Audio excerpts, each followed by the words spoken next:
મારતા લોખંડની એંગલો કેબિનમાં ઘૂસી ગઈ, સ્ટીયરિંગ અને સીટ કાપી ડ્રાઈવરને બહાર કાઢ્યો.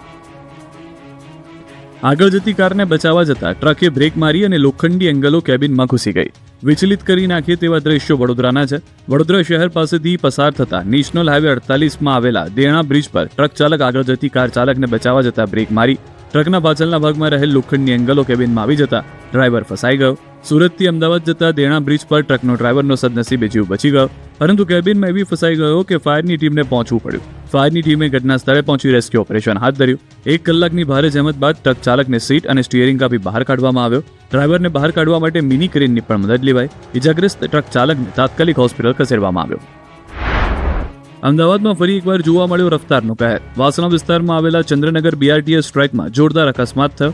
BRTS ટ્રેકમાં બેફામ સ્પીડે વાછરડા ભરેલી ગાડી લઈને જતા કાર ચાલકે અકસ્માત સર્જ્યો, જેમાં BRTS ટ્રેકના દરવાજા, લાઇટના પોલ તેમજ ડિવાઈડર સહિતની જગ્યાઓને નુકસાન થયું. અકસ્માત બાદ કાર ઊભી રહી ગઈ હતી અને એરબેગ ખુલી ગઈ હતી, જેમાં કારમાંથી 3 શખ્સ ભાગી ગયા હતા, જ્યારે એક વ્યક્તિને સ્થાનિક લોકોએ ઝડપી પાડ્યો. લોકોએ કારમાં જોતા તેમાં વાછરડા ભરેલા હતા, જેથી તાત્કાલિક પોલીસને જાણ કરી અને પોલીસે ઘટના સ્થળે પહોંચી અકસ્માતનો અવાજ આવતાની સાથે સ્થાનિકો દોડી આવ્યા. કારમાં જોતા ખૂબ જ ખરાબ હાલતમાં 4 જેટલા વાછરડા ખીચોખીચ રીતે ભરી રાખવામાં આવ્યા હતા. ધોળકા વિસ્તારથી આવી રહેલી કારમાં 4 ગૌવંશની ગેરકાયદેસર તસ્કરી કરવામાં આવી રહી હતી. કારના ડ્રાઈવરનું નામ મકબૂલ હોવાનું સામે આવ્યું. અમદાવાદમાં બેફામ દોડતી BRTS બ્રિજના પિલ્લરમાં અથડાઈ, કટરથી પતરા કાપી ડ્રાઈવરને બહાર કાઢ્યો. અમદાવાદના SG હાઈવે પર સોલા સિવિલ હોસ્પિટલ નજીક વહેલી સવારે BRTS બસનો અકસ્માત થયો. બેફામ સ્પીડે જતી BRTS બસના ચાલકે SG હાઈવે પરના બ્રિજના પિલ્લર સાથે જોરદાર ટક્કર મારી, જેના કારણે ગોતાથી મણિનગર રૂટ નંબર 9ના બસ ડ્રાઈવર બસની આગળના ભાગમાં ફસાઈ ગયો. ફાયર બ્રિગેડની ટીમને જાણ કરવામાં આવતા ફાયરની ટીમ 1 કલાકની ભારે જહેમત બાદ ડ્રાઈવરને સહી સલામત બહાર કાઢવામાં સફળ રહી. ડ્રાઈવરને સુરક્ષિત રીતે બહાર કાઢવા માટે કટર અને અન્ય સાધનોની મદદ લેવામાં આવી. ડ્રાઈવરનો પગ એક્સિલેટર અને બ્રેકની વચ્ચે ફસાઈ ગયો હતો. સાધનોની મદદથી આસપાસનો ભાગ કાપી ડ્રાઈવરને સહી સલામત બહાર કાઢી લેવામાં આવ્યો અને સારવાર અર્થે હોસ્પિટલ મોકલી આપવામાં આવ્યો. અકસ્માત એટલો જોરદાર હતો કે બસની આગળનો આખો ભાગ દબાઈ ગયો. બસનું સ્ટીયરિંગ લોક થતા ડ્રાઈવરે કાબુ ગુમાવ્યો હોવાનો દાવો છે. જોકે બસમાં કોઈ મુસાફર ન હોવાથી મોટી દુર્ઘટના ટળી. સાણંદમાં ડોક્ટર, બિલ્ડર, વેપારીઓ દારૂની મહેફિલ માણતા ઝડપાયા. 81 લોકોની ધરપકડ. 25મી મેરેજ એનિવર્સરીના નામે પાર્ટી યોજી હતી. 18 દારૂની બોટલો, 10 હુક્કા, 8 હુક્કાની ફ્લેવર, 33 ફ્લેવર્સવાળા હુક્કાના ડબ્બા, 74 મોબાઈલ સહિત 43 પુરુષો અને 38 મહિલાઓ સહિત 81 લોકો દારૂની પાર્ટી કરતા રંગે હાથે ઝડપાયા. અમદાવાદમાં સાણંદ પોલીસે મોડી રાત્રે ગોરસ સીમ નજીક આવેલા નિર્વાણા ગ્રીન્સ વીકેન્ડ હોમમાં ચાલી રહેલી હાઈ પ્રોફાઇલ દારૂ હુક્કા મહેફિલ પર રેડ કરી રંગમાં ભંગ પાડ્યો. 81 જેટલા યુવક યુવતીઓની અટકાયત કરી પોલીસના દરોડા લઈને નાસભાગ મચી ગઈ. જાણકારી મુજબ સાણંદના પ્રાઇવેટ વીકેન્ડ હોમમાં મુંબઈના અમિત ગોપીલાલ પચરેલીવાલાએ પોતાના સાઢુ આદર્શ અગ્રવાલની મેરેજ એનિવર્સરીને લઈને એવીની 25મી મેરેજ એનિવર્સરીની થીમ પાર્ટી યોજી. વેલકમ ડ્રિંક્સથી લઈને દારૂ, હુક્કા અને જમવા સહિતની વ્યવસ્થા કરાઈ, જેમાં 11 ટેબલ પર કેક, હુક્કા અને દારૂ પીરસાયો અને મહેમાન બન્યા હતા અમદાવાદના બિલ્ડર, વેપારીઓ અને ડોક્ટર. પોલીસે રેડ કરતા જ પાર્ટી એનિમલ્સમાં નાસભાગ મચી ગઈ, પરંતુ પોલીસે 38 યુવતી, 43 યુવકો એમ 81 લોકોની અટકાયત કરી કુલ 2.91 કરોડનો મુદ્દામાલ જપ્ત કર્યો. પોલીસે ઝડપેલા પૈકી મોટાભાગના લોકો 35 થી 40 વર્ષથી વધુ વયના છે. પોલીસના કહેવા મુજબ આ મહેફિલમાં અનેક મોટી હસ્તીઓ અને માલેતુજાર પરિવારના યુવક યુવતીઓ હાજર હતા. સાણંદની મહેફિલમાં 20 થી વધારે લક્ઝુરિયસ ગાડીઓ પોલીસે કબજે કરી હતી. મહિલાઓને મેડિકલ તપાસ બાદ નોટિસ ફટકારીને છોડી મૂકવામાં આવ્યા હતા. જામખંભાળિયામાં માત્ર 920 રૂપિયા માટે થયો જીવલેણ હુમલો.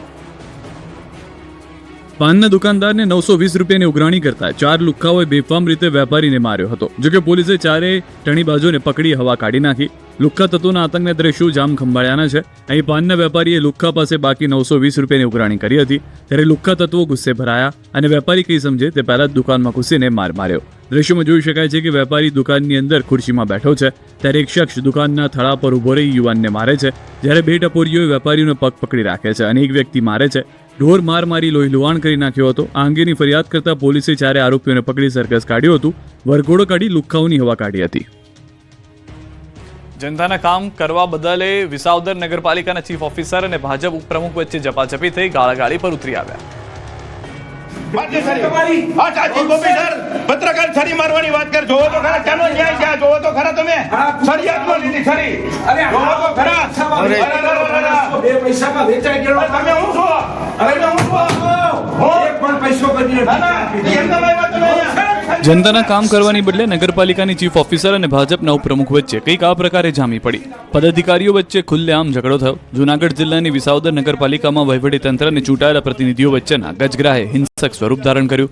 ભાજપ શાસિત આ નગરપાલિકામાં ચીફ ઓફિસર પી.જે. વઘાસિયા અને નગરપાલિકાના ઉપપ્રમુખ રમેશ ભાંગરોળિયા વચ્ચે ઉગ્ર બોલાચાલી બાદ ઝપાઝપી થતા ચકચાર મચી ગઈ. છેલ્લા કેટલાક સમયથી શહેરના વિકાસના કામોના આયોજન અને અમલીકરણ બાબતે અધિકારી અને પદાધિકારીઓ વચ્ચે મતભેદો ચાલી રહ્યા હતા.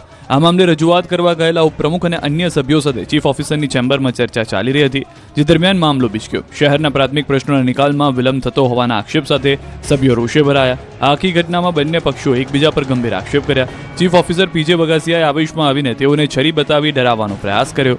આ બગડાટી બાદ બંને પક્ષો વિસાવદર પોલીસ સ્ટેશને પહોંચ્યા. ચીફ ઓફિસર અને ઉપપ્રમુખે એકબીજા વિરુદ્ધ લેખિતમાં ફરિયાદ કરવા અરજી આપી છે. સુરતના સંવેદનશીલ એરિયામાં પોલીસે ત્રીજી આંખથી કર્યું કોમ્બિંગ. 78 શંકાસ્પદોમાંથી 12ની અટકાયત કરી. સુરતના ભેસ્તાન પોલીસ સ્ટેશન વિસ્તારમાં કાયદો અને વ્યવસ્થા જાળવી રાખવા માટે પોલીસે એક સુઆયોજિત કોમ્બિંગ ઓપરેશન હાથ ધર્યું. આ ઓપરેશનમાં ટેકનોલોજી અને માનવબળનો સમન્વય જોવા મળ્યો. પોલીસની ટીમો જ્યારે જમીન પર 100થી વધુ પ્લાસ્ટિકના ઝૂંપડાઓમાં તપાસ કરી રહી હતી, ત્યારે આકાશમાં ડ્રોન કેમેરા સતત નજર રાખી રહ્યા હતા. આ ડ્રોન સર્વેલન્સનો મુખ્ય હેતુ એ હતો કે ગીચ વિસ્તારમાં તપાસ દરમિયાન કોઈ પણ અસામાજિક તત્વ પોલીસને જોઈ નાસી ન જાય. પોલીસે ખાસ કરીને ભેસ્તાનના સંવેદનશીલ ગણાતા 3 જેટલા મોટા ઝૂંપડપટ્ટી વિસ્તારને ટાર્ગેટ કર્યા. અહીં રહેતા લોકોની ઓળખની ખાતરી કરવા માટે કુલ 78 શંકાસ્પદ ઇસમોને ચેક કરવામાં આવ્યા. આ દરમિયાન પોલીસે ડ્રોન દ્વારા એ પણ સુનિશ્ચિત કર્યું કે ઝૂંપડાઓની આસપાસની ખુલ્લી જગ્યાઓમાં કોઈ ગેરકાયદેસર પ્રવૃત્તિઓ નથી ચાલી રહીને. આ ઓપરેશનમાં 12 પ્રોહિબિશનના બુટલેગરો અને 6 હિસ્ટ્રી શીટરોને શોધીને તેમની હાલની પ્રવૃત્તિઓ અંગે પૂછપરછ કરવામાં આવી. આ ઉપરાંત 4 ટપોરી ગણાતા ઇસમોને પણ ચેક કરવામાં આવ્યા. પોલીસની આ આક્રમકતાને કારણે ગુનેગારોમાં ફફડાટ ફેલાયો. કોમ્બિંગ દરમિયાન 78 શંકાસ્પદ ઇસમોની પૂછપરછ અને ઓળખની ખરાઈ કરાઈ છે. વેરાવળનું મુરલીધર કોમ્પ્લેક્સ તણખલાની માફક બળબડ સળગી ઉઠ્યું. વેરાવળ જૂનાગઢ બાયપાસ પર આવેલા મુરલીધર કોમ્પ્લેક્સ જાણે કોઈ તણખલાની માફક બળબડ સળગી ઉઠ્યું હોય. આખું બિલ્ડિંગ આગને હવાલે થઈ જતા નાસભાગ મચી ગઈ. આ ઘટનાને કારણે સમગ્ર વિસ્તારમાં અફરાતફરી મચી ગઈ. કોમ્પ્લેક્સમાંથી ધુમાડાના ગોટે ગોટા નીકળતા આસપાસના લોકોમાં ભયનો માહોલ સર્જાયો. આગની જાણ થતાં જ વેરાવળ ફાયર બ્રિગેડની ટીમ તાત્કાલિક ઘટના સ્થળે પહોંચી. ફાયર કર્મચારીઓએ ઝડપી કાર્યવાહી કરીને આગને વધુ ફેલાતી અટકાવી હતી. સતત પાણીનો મારો ચલાવી આગને કાબૂમાં લેવામાં આવી હતી, જેના કારણે મોટી દુર્ઘટના ટળી હતી. આગની ઝપેટમાં કોમ્પ્લેક્સ પાસે પાર્ક કરેલું એક 4 વ્હીલર વાહન અને 2 મોટરસાયકલ આવી ગયા. આ વાહનો સંપૂર્ણપણે બળીને ખાખ થઈ ગયા. આગ લાગતા જ કોમ્પ્લેક્સમાં હાજર વેપારીઓ, કર્મચારીઓ અને સ્થાનિક લોકોમાં ભયનો માહોલ સર્જાયો. પરિસ્થિતિની ગંભીરતા જોતા લોકો પોતાનો જીવ બચાવવા માટે કોમ્પ્લેક્સમાંથી બહાર દોડી આવ્યા. થોડા સમય માટે બાયપાસ માર્ગ પર ટ્રાફિક પણ પ્રભાવિત થયો. આગ એટલી ભીષણ હતી કે આખું બિલ્ડિંગ ભસ્મ થઈ ગયું. 30થી વધુ દુકાનો અને ફાઇનાન્શિયલ ઓફિસ બળીને ખાખ થઈ ગઈ. અગાઉ મુરલીધર કોમ્પ્લેક્સને ફાયર વિભાગ દ્વારા નોટિસ આપવામાં આવી હતી. ફાયર એનઓસી વગર કોમ્પ્લેક્સ ધમધમતું હતું. રેપિસ્ટ આસારામનું અમદાવાદનું સરનામું વિખાઈ જશે. 500 કરોડની જમીન પર બનેલા આશ્રમ પર બુલડોઝર ફરી વળશે. રેપિસ્ટ આસારામનું અમદાવાદનું સરનામું હવે વિખાઈ જશે. 500 કરોડની જમીન પર બનેલા આશ્રમ પર બુલડોઝર ફરી વળશે. જી હા, સાબરમતીના કાંઠે વિશ્વના સૌથી મોટા ક્રિકેટ સ્ટેડિયમ પાસે મોટેરામાં આસારામ આશ્રમની 45,000 ચોરસ મીટરથી વધુ જમીન પાછી લેવા હાઈકોર્ટે રાજ્ય સરકારને મંજૂરી આપી દીધી. વિવાદિત જમીન અમદાવાદના મહત્વના સ્થળે આવેલી છે.